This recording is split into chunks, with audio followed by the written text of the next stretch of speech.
ოკუპირებული ცხინვალის მოსაზღვრე სოფელ ერგნეთის საჯარო სკოლას დღეს თბილისი 2015 წლის ევროპის ახალგაზრდული ოლიმპიური ფესტივალის საორგანიზაციო კომიტეტის წევრები ესტუმრნენ. ჩვენ ვიმყოფებით საზღვრისპირა რაიონში, რომელიც ასოცირებული იყო სროლასთან, ომთან და დღეს ვაჩვენებთ, რომ დღეს არის ერთ-ერთი ბედნიერი დღე, აქედან გადის სიმღერის ხმა, სიყვარულის გრძნობა და თბილისი 2015-მა აიღო შეფობა ამ სკოლაზე და ვფიქრობ, რომ კიდევ ბევრი კიდევ უფრო მეტი ლამაზი დღეები გვაქვს წინ.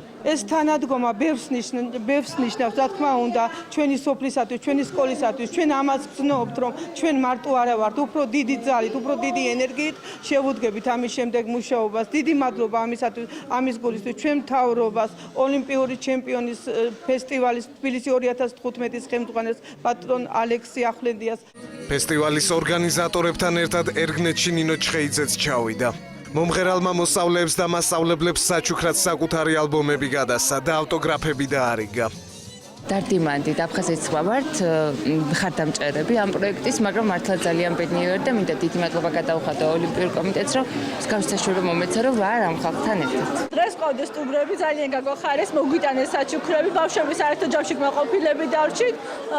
გაგვახარა ნინო ჩხეიძემ, რომელმაც ჩვენთან იმღერა და მოხარული ვიქნებით თუ კიდევ ერთხელ გვესტუმრებით და დაგვაფასებთ და დაგვეხმარებით. ერგნეთის საჯარო სკოლის მოსწავლეებმა სტუმრებისთვის სპეციალური ღონისძიებაც გამართეს. მოსწავლეების შემდეგ სიმბოლურ სცენაზე თბილისი 2015-ის სახე გვანცა ჯაფარიძე და ევროპის მძლეოსნობის ჩემპიონატის სახე ნინო ნუცუბიძე ავიდნენ.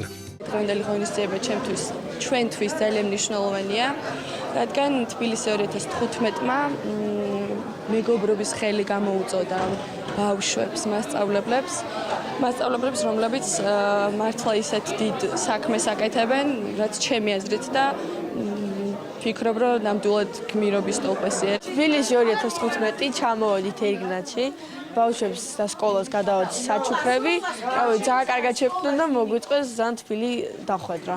საორგანიზაციო ჯგუფის წევრებმა სკოლას საჩუქრად კომპიუტერები, ბურთები და სკოლისთვის საჭირო ინვენტარი გადასცეს. მსგავს ვიზიტებს თბილისი 2015-ის საორგანიზაციო ჯგუფი მომავალშიც გეგმავს.